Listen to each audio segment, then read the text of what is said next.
آهنگ جنجالی جدید ستاره هاشمی با مهراج وفا و تغییر صدای ستاره هاشمی در این آهنگ.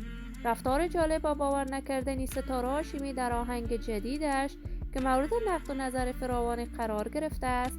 ستاره هاشمی کیست که نامش در میان مردم افغانستان گل کرده است؟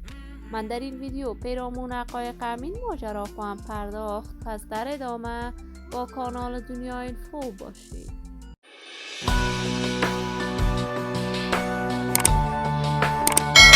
سلام و سلامتی ایام به کامتان باد. شما را خوش آمدید میگم به یکی دیگر از ویدیوهای جذاب کانال دنیا اینفو.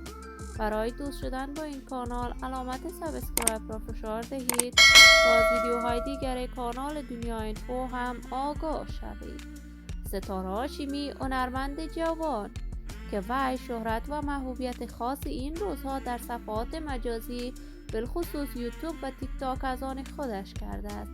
ستاره هاشمی از سن نوجوانی آهنگ‌های احمد ظاهر را در صفحه تیک تاکش زمزمه می‌کرد، ولی آن زمان ظاهرش را برای دوستداران و طرفداران صدایش نشان نداده بود.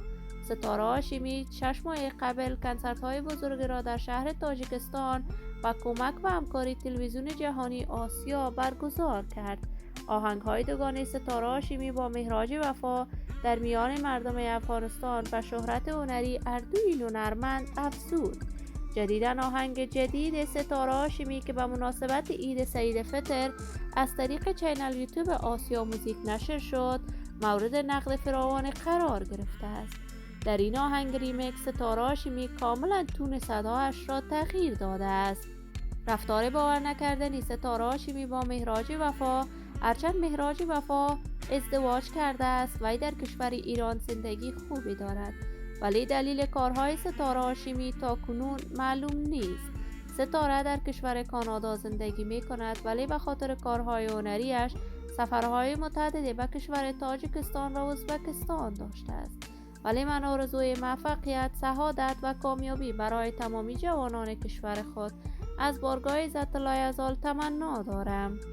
عزیزان و همراهان خوبم، شما هم نظریات نیکتان را در بخش کامنت با من شریک بسازید.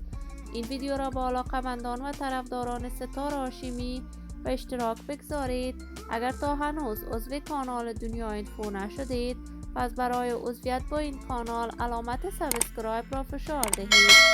صحت و سلامتی برای شما نازنینان از بارگاه ذات لایزال آرزو دارم.